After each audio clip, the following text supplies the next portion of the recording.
Assalamualaikum Icang uluk salam bari manggut. Waalaikumsalam. Gening apa nur serang saha teh?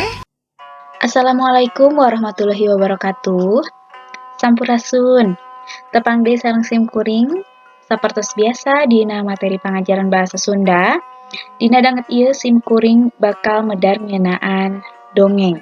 Kukituna kasaderek anu teu acan subscribe, mangga di-subscribe heula, di-like oge dibagikeun linkna ka rerencangan. Hatur nuhun anu parantos subscribe. Saterasna supados teu nyangkolong teng kana waktos. Hayu urang pedar wae materina nyaeta anu kahiji aya ngeunaan wangenan dongeng. Wangenan nyaeta pengertiannya. Jadi naon eta dongeng? Dongeng nyaeta ngaran salah sahiji golongan carita dina wangun prosa atawa dina wangun lancaran. Tah jadi dongeng teh nyaeta ngaran salah sahiji golongan carita anu ditulis dina bentuk atawa dina wangun lancaran. Aya deui nyaeta carita reka anu anonimus. Nah, anonimus di dieu hartina teu kanyahoan saha nu ngarangna, teu apal saha nu ngarangna. Jadi pangarang anu nyieun dongeng teh duka teuing saha kitu nya. Kunaon bet anonimus? Sabab carita rekaan anu sumebarna sacara lisan atawa tatalepa ti hiji jalma ka jalma sejenna. Jadi di dieu dongeng mah nyaeta sastra lisan. Sastra lisan anu sumebarna oge tatalepa ti hiji jalma ka jalma sejen ti generasi hiji ke generasi sejenna. Anu saterusna dongeng oge disebut carita rekaan baheula anu tokohna henteu manusa wungkul sarta kajadian dina caritana loba unsur-unsur pamohalan atawa henteu asup akal. Pamohalan kumaha? Henteu asup akal kumaha? Upamana dina dongeng teh nyaritakeun sasatoan bisa cumarita. Apa henteu asup akalnya? Tah di dieu oge apan tadi disebutkeun yen tokohna teh lain manusia wungkul, bisa sasatoan, bisa sabangsaning jurig jeung sajabana. Engke tiasa ditengetan papasingan dongengna aya naon wae. Jadi tiasa kapaluruh oge unsur-unsur pamohalanna teh palebah mana atawa naon wae. Saterasna aya ciri-ciri dongeng. Tah, ieu ciri-ciri dongeng urang kedah apal. Ngarah engke lamun dina hiji waktu ngadenge atawa maca teks, urang bisa nyebutkeun yen ieu teh dongeng. Nah, naon wae ciri-cirina? Nu kahiji nyaeta caritana pondok. Jadi ciri tina dongeng mah nyaeta caritana pondok, henteu pati panjang. Jadi bisa rengse dibaca harita keneh. Henteu jiga novel atawa karangan-karangan sejenna anu pararanjang. Satuluyna anonim. Tah, tadi geus kasabit-sabitnya anonim teh teu kapaluruh atawa teu kapanggih pangarangna. Kulantaran dongeng mah nyaeta sumebarna sacara lisan. Anu katilu, cirina aya hal-hal anu teu asup akal atawa pamohalan. Tah, ieu oge kaasup kana ciri dongeng, teu asup akal atawa aya unsur pamohalan. Satuluyna aya bebandingan jeung dongeng sejen. Tah, naon maksudna aya bebandingan jeung dongeng sejen? Di Sunda aya dongeng ngeunaan sikabayan. Aya dongeng-dongeng anu nyaritakeun kalakuan sikabayan. Kalakuan sikabayan teh nyaeta sakapeung pikaseurieun, sakapeung matak gregeteun nya, matak kesel, sakapeung oge pikakeuheuleun kitu nya. Kalakuan-kalakuan sikabayan teh mahiwal beda jeung manusa sejenna. Tah, aya teu babandinganna di nu sejen? Aya. Contona Abu Nawas. Tah, Abu Nawas nyaeta dongeng-dongeng anu asalna ti Arab. Jadi Abu Nawas babandinganna teh jeung dongeng sikabayan. Ieu kitu. Satuluyna ngandung amanah. Tah, jelasnya dongeng teh ngandung amanah. Sabab dina eusi dongeng biasana sok kapanggih lamun tokoh anu jahat biasana sok nampa wawales naon. Lamun tokoh anu bager biasana sok nampa ganjaran naon. Katingali dina eusi caritana. Jadi dina dongeng euyeub pisan ku amanah-amanah atawa pesen-pesen anu bisa dipulungan ku urang atawa bisa dijadikeun pieunteunan atawa picontohan dina kahirupan. Satuluyna sumebar sacara lisan. Tah, ieu mah jelasnya Da dongeng mah mangrupa sastra lisan. Kukituna sumebarna sacara lisan. Tah dongeng teh pan sumebar secara lisan. Upamana ditepikeunna teh ti kolot ka anakna. Lamun rek sare biasana barudak zaman baheula mah sok dipependena teh ku dongeng.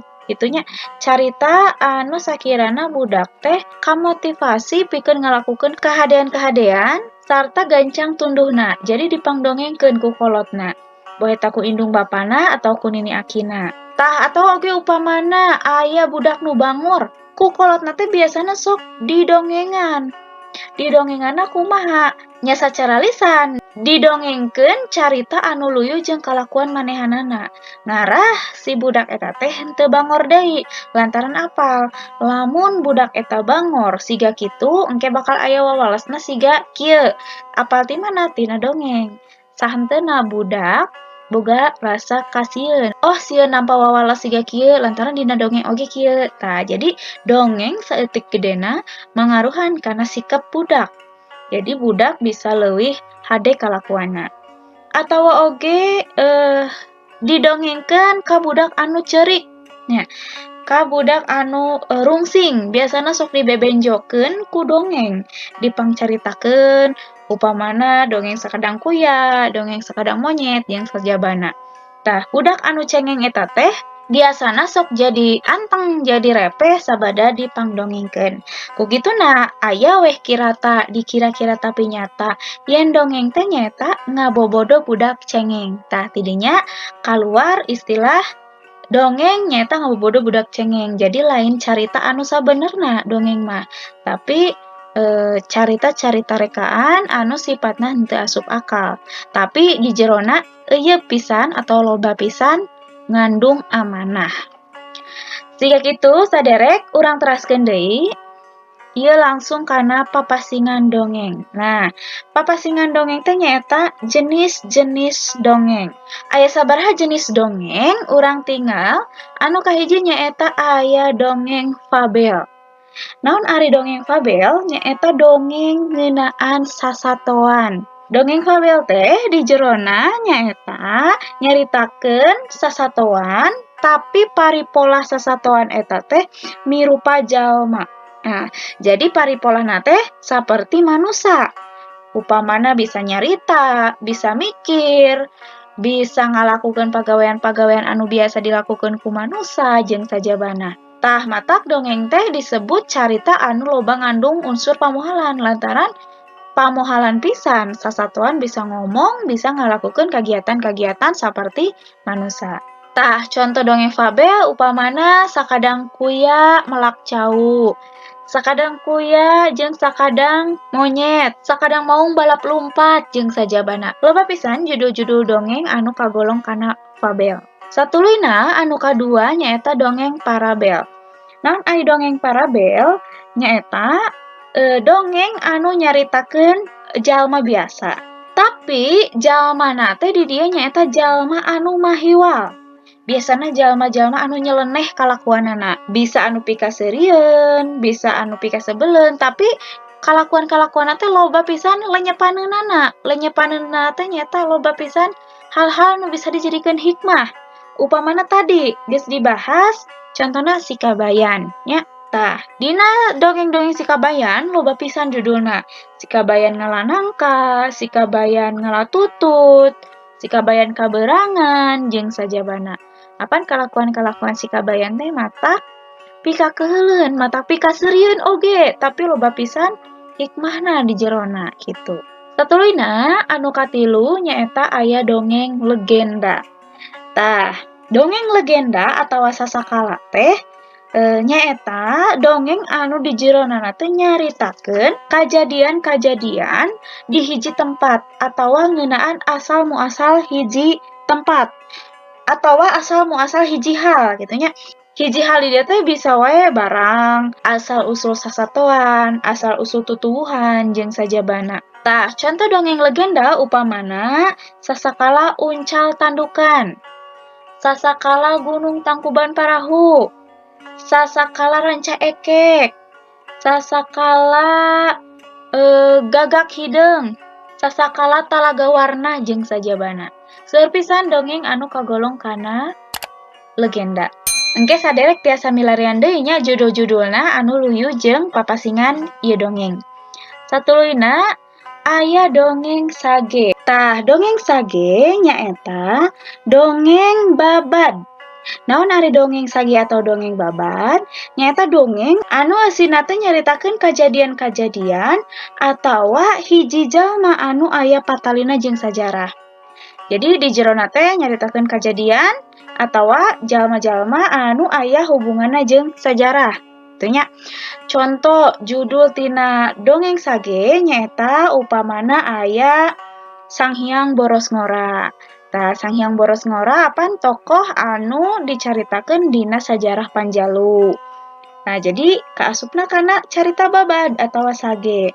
Anu kadua nyaeta contona teh aya Sunan Permana di Puntang atawa ngeunaan dongeng Prabu Siliwangi. Tah, eta teh kaasup kana sage kitu nya. Jadi sage mah atau babad di jerona teh ngandung unsur sajarah.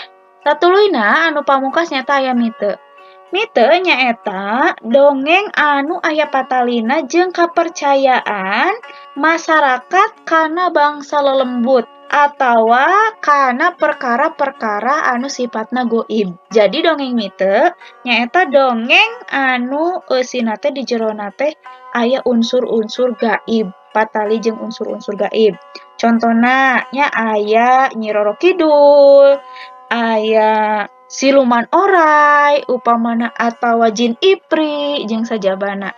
Jadi mite mah dongeng anu patali jeung hal-hal mistis. Tah, saderek, mangga engke pilarian deui judul-judulna tina fabel, parabel, legenda, sage jeung mite mangga tiasa dipilarian deui mana nu kaasup fabel, parabel, legenda, sage atau mite. Kitu nya. Ayeuna urang teraskeun deui kana struktur carita dina dongeng. Aya naon wae struktur carita dongeng teh? Anu kahiji nyaeta aya jejer atawa tema. Jejer atawa tema teh nyaeta mangrupa ide atawa gagasan utama dina hiji dongeng. Jadi jejer teh anu ngajiwaan kana eta dongeng. Upamana contoh dongeng Sasakala Tangkuban Parahu. Tah, jejerna atau temana bisa mangrupa tema moral atau jejer perkara moral. Kunaon perkara moral? Lantaran dina Sasakala Gunung Tangkuban Parahu aya amanat anu ditepikeun nyaeta anak teh teu meunang kawin ka indung. Jadi didinya aya ajen moral, nilai-nilai moral. Nah, jadi temana ngeunaan moral. Satuluyna anu kadua aya latar atawa setting. Naon latar atawa setting? Nyaeta latar teh dibagi tilu. Aya latar waktu atawa mangsa, aya latar tempat, jeung latar suasana atawa kaayaan. Jadi latar waktu iraha kajadianana, jam sabaraha, beurang atau peuting, jeung sajabana. Latar tempat, di mana ieu tempatna? Nu dicaritakeun dina dongeng teh. Nah, di gunung, di laut, di lembur, di leuweung atau di mana? Atau di kebon. Nah, jadi latar tempat gumantung kana caritana. Di mana dicaritakeunana? Satuluyna latar suasana atau kaayaan. Nah, kaayaan teh pikasedihkeun, pikaseurieun, atawa pikareuaseun jeung sajabana. Kitu nya. Jadi latar teh dibagi tilu. Satuluyna aya palaku atawa tokoh. Tah, palaku atau tokoh dina dongeng teh nyaeta bisa jalma, sasatoan, jin, siluman, atawa tutuwuhan jeung sajabana. Nya, bisa wae benda-benda anu paeh nya, barang-barang anu paeh bisa oge jadi tokoh dina dongeng. Lantaran tadi dongeng mah nyaeta carita anu pamohalan atawa carita anu ngandung unsur pamohalan atawa anu henteu asup akal. Tah, satuluyna palaku di dieu kabagi sababaraha watak nya. Boga watak sewang-sewangan. Aya anu palakuna sabar, aya anu gede ambek, aya nu bager, aya nu jahat jeung sajabana. Itunya. Jadi palaku di dieu loba pisan watekna gumantung kana tokoh atau carita anu aya di jerona. Satuluina galur atau alur. Nah, naon ari galur atau alur nyaeta runtuyan kajadian atau runtuyan carita anu aya dina dongeng anu diwangun dina hiji lalakon. Kumaha ngaruntuyna? Kumaha runtuyan eta carita teh? Gitunya. Galur dibagi jadi 3 rupa. Aya galur maju, aya nu mundur, aya nu campuran. Anu pamungkas nyaeta aya amanat atawa pesen. Tah, ieu penting pisan nya struktur dina dongeng teh penting kacida nyaeta amanat atawa pesen nu hayang ditepikeun. Naon ari amanat? Nyaeta pesen atawa hal atawa perkara anu ditepikeun ku pangarang atawa ku nu ngadongeng kanu ngadengikeun. Jadi aya amanat naon tah dina dongeng ieu teh?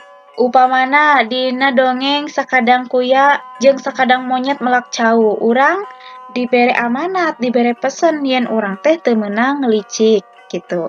Tah, jadi dina dongeng pasti bakal aya amanat-amanat atau pesen nu hayang ditepikeun ku nu ngadongeng ka nu ngadengikeun gitu atau ti penulis ka nu maca ieu kitu nya.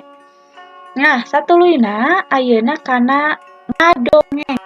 Ngadongeng nyaeta dina bahasa Indonesia mah disebutna bercerita. Dina bahasa Inggris disebutna storytelling ya. Tah ngadongeng teh nepi ka kiwari urang masih keneh osok nyaksian aya jalma anu ngadongeng. Boh tujuanna ngahibur atawa pasanggiri. Saderek pasti pernah ningali aya nu pasanggiri ngadongeng atawa aya anu ngadongeng nu tujuanna pikeun ngahibur. Boh eta ti kolot ka anak atawa ti babaturan nya pasti aya nu rajen sok ngadongeng. Tah, kagiatan ngadongeng teh kaasup kana kagiatan seni teater. Kunaon ngadongeng disebutna seni teater? Sabab juru dongeng teh kudu boga kamampuh dina nepikeun carita atawa dongeng. Anu merhatikeun sorana, petana, pasemon, anu kudu diluyukeun jeung carita nu dibawakeun. Jadi boh sora, boh peta teh gerak awaknya atau pasemon teh mimik wajah atau ekspresinya. Nah, eta teh kudu diluyukeun atau kudu disesuaikeun jeung carita nu dibawakeun. Komo lamun ngadongengna di hareupeun balarea, salaku pintonan atawa pasanggiri atawa niatna ngahibur. Otomatis unsur sora, peta jeung pasemon teh kacida pentingna. Kukituna ngadongeng teh kaasup kana kagiatan seni teater gitu. Iwalti meureun lamun ngadongengna teh mangrupa rekaman. Cukup ku sora anu ngawakilan. Satuluina aya media ngadongeng. Tah, ieu aya rupa-rupa media pikeun ngadongeng. Nu kahiji bisa secara langsung.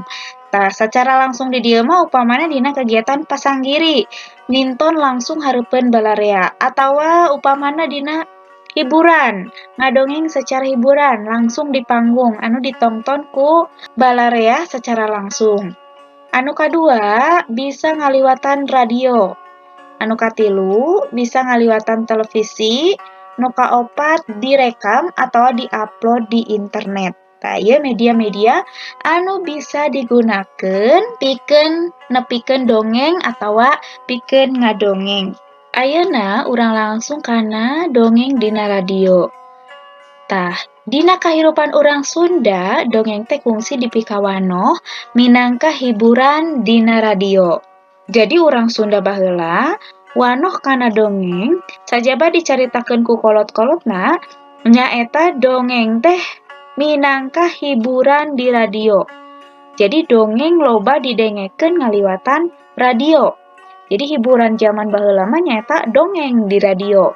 Biasana disiarkeunna unggal burit ngabaturan ibu-ibu bari popolah di dapur. Dongeng Sunda kawentar dina radio teh dina tahun 1880 nepi ka tahun 1800-an. Sarta hampir kabeh radio aya siaran dongeng. Jadi ciri tina radio baheula mah nyaeta aya dongeng sabab dongeng teh mangrupa daya tarik masyarakat pikeun ngadongkeun radio gitu. Biasana dongeng dina radio teh sok dianti-anti pisan, ditungguan pisan. Unggal burit atau unggal peuting sok didangukeun tara kaliwat.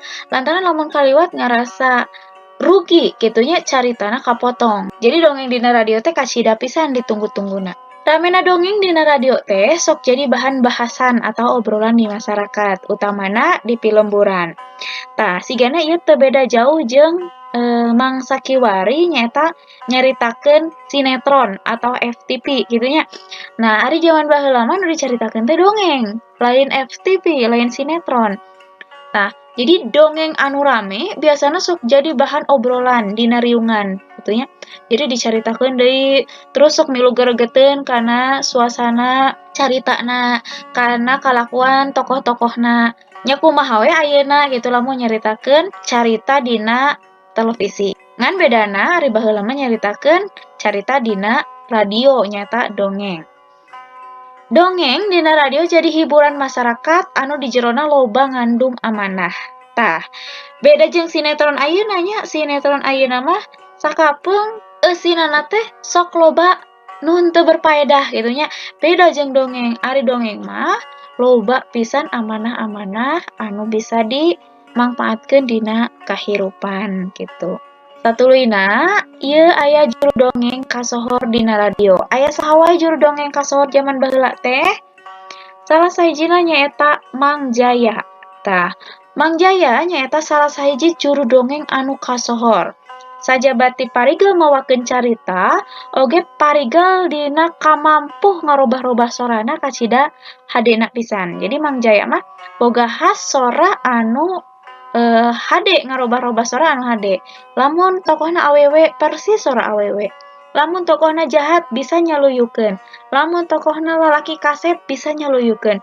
Jadi urang ngadangukeun dongeng Mang Jaya mah bisa kabawa kana suasana eta carita, bisa seolah-olah urang aya dina eta carita, sarta bisa kagambar. Lamun urang ngadenge sora awewe geulis, urang bisa berimajinasi awewe teh sageulis kumaha. Lamun ngadengikeun lalaki anu kasep, urang bisa berimajinasi oh ieu teh lalaki teh gantengna siga kumaha. Lantaran tina sorana anu alus bisa ngarobah-robah sora. Atawa lamun tokohna teh jahat, jangku gede gitunya pikasieun sorana oge nyaluyukeun. Tah eta kahebatan ti Mang Jaya gitu. Tah, sangkan saderek aya gambaran kumaha ngadongengna Mang Jaya, ieu aya sempalan dongeng Mang Jaya, kukituna mangga saderek wilujeng ngadangukeun. Geuning neneng namanya mulih geulis, cek bi emeh tas nyokot piring neplak keur wadah goreng ulen. Nuhun bi, mana oleh-olehna ti pelabuhan ratu, bagi atuh bibi neneng. Palai kitu bibi, atuh kan tenan we hoyong mah geulis. Jung canak caket parapatan didinya tukang rambutan, taroskeun we kanu dagangna. Mana kitu rambutan nu abdi? Ayo geulis, sajen bae masihan oleh-oleh kena naroskeun heula kanu dagang rambutan. Paling paul saru dagang teh. Ieu kang ibu mah nanging artosan heula kitu. Bi emeh ngaheuheuy. Mama Nur moal ibaknya tong mandi mangkani ngatasa ti pasisir kajen seka we. Baler ibu Mutiara. Atuh Nurbaya kacai para mitra nyeka tuluy abdas balik ti cai prak ngalaksanakeun salat maghrib di kamarna. Ibu Mutiara kapatengahan nyanak goreng ulen kana piring kalayan disimpen dina meja teras calik gedengeun pawardiman carogena. Teu sakumaha lila Nurbaya norojol kalawan pokna. Dupi apa sareng Mang tos taruang? Bieu apa mah pada maghrib eta ngariung sareng papa jung atuh ka ditu Nur geradahar. Tema icang basana biasa samodel kolot ka anak. Mama terus doang? Mama mah geus tadi ngariung jeung ka ditu geradahar. Balar ibu Mutiara. Ulah gemueul teuing Nur bising gemrot ke. Pawardiman ngabanyolan kalayan gumujeng ngagak-gak. Tah, siga kitu saderek ngadongeng na Mang Jaya. Katiten pisannya ku urang, mana sora lalaki, mana sora awewe, bapak-bapak, ibu-ibu, jeung awewe budak ngora. Urang kacida bisa ngabedakeunana. Jadi eta salah sahiji kahebatan Mang Jaya dina ngadongeng. Nah, satuluyna ieu aya Mang Barna. Tah, Mang Barna oge geus heubeul pisan ngadongeng dina radio. Loba pisan carita-carita atau dongeng-dongeng anu ditepikeun ku Mang Barna. Boh dongeng sajarah, boh dongeng kahirupan sapopoe jeung sajabana. Tah ieu aya conto sempalan dongeng anu dibawakeun ku Mang Barna, judulna Si Buntung Jago Tutugan, supaya saderek aya gambaran kumaha Mang Barna nalika ngadongeng. Mangga saderek wilujeng ngadangukeun. Nyaritana bari sungar sengir nyerieun bujurna dumeh titeun. Heuh, si Ani mah baku adi geus ngabongohan teh euy. Cek si Kemed mairan. Manehna oge sarwana deui bari pupuringisan nyerieun cangkengna. Apan badak euy? Badak mah tara bebejalin. Nu disebut si Ani teh namalang bari ngaha. Tah, eta sadereknya contoh dongeng anu dibawakeun ku Mang Barna. Tos apalnya ayeuna mah kumaha gayana Mang Jaya, kumaha gayana Mang Barna. Satulina aya Wakepoh. Wakepoh atau Ahmad Sutisna sarua nyaeta juru dongeng anu kasohor dina zamanna. Ayeuna urang dangukeun deui kumaha gaya Mang Kepoh dina ngadongeng. Mangga saderek wilujeng ngadangukeun. Di salah sahiji imah panggung nu kawilang resik bersih katingali aya lalaki ngora nu make baju kampret bodas jeung pangsi bodas. Muntreng ngobrol jeung pamajikanana nu kawilang awewe ngora tur mibanda rupa nu geulis.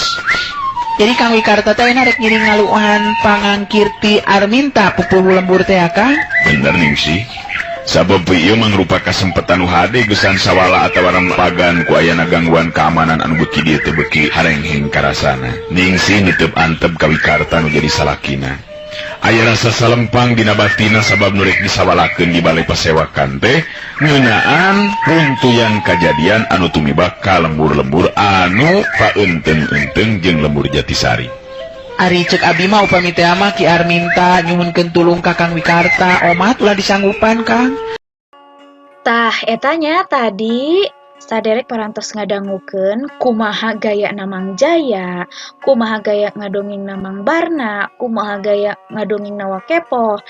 Saderek tiasa nganilai, saderek tiasa nyendeken, mana anu nurutkeun saderek ngadongengna langkung sae. Salerosna sadayana oge sae, tapi masing-masing boga gaya, boga khas sewang-sewangan. Jadi mangga saderek resep anu mana eta mah hak saderek salaku anu ngadangukeun. Kitu nya. Nah, sajabat ti tilu juru dongeng ieu aya oge Mang Bahar, Mang Engkos, jeung Aki Balangantrang. Aki Balangantrang lain ngaran aslinya tapi sandi asma. Jadi ngaran udara nyaeta Aki Balangantrang gitu. Biasana juru dongeng ngabogaan ngaran-ngaran udara atau penyiar biasana ngabogaan ngaran udara. Anu tujuanna sangkan anu ngadengekeun teh panasaran saha ieu anu ngadongeng teh gitu nya. Sarta boga khas di udara gitu. Beda jeung lamun keur aya di darat. Istilah di udara teh nyata istilah anu sok digunakeun dina dunia radionya. Jadi upama penyiar keur siaran di radio teh keur mengudara. Tah hanjakalnya Mang Bahar, Mang Engkos jeung Aki Balangantrang teu acan kapendak fotona. Jadi iraha-iraha engke kusim kuring dipedar deui hiji-hiji. Mudah-mudahan kapendak sarta leuwih lengkap juru dongeng sajena anu kungsi kasohor dina radio. Saderek materi ngeunaan dongeng teh masih panjang keneh. Kukituna simkuring ngabagi ieu materi jadi 2 jirangan. Jirangan kahiji dicekapkeun heula dugi ka dieu, ulah hilap nongton jirangan kadua, margi bakal gantung bakal henteu katepikeun materina upama saderek henteu nongton bagian kadua. Kukituna ulah hilap nongton bagian kadua. Ieu aya daftar pustakana. Pamungkas ti simkuring hayu bagikeun saloba-lobana sabab urang ulah pernah bosen babagi ilmu pangaweruh. Sampurasun. Ulah hilap nongton kadua. Hatur nuhun.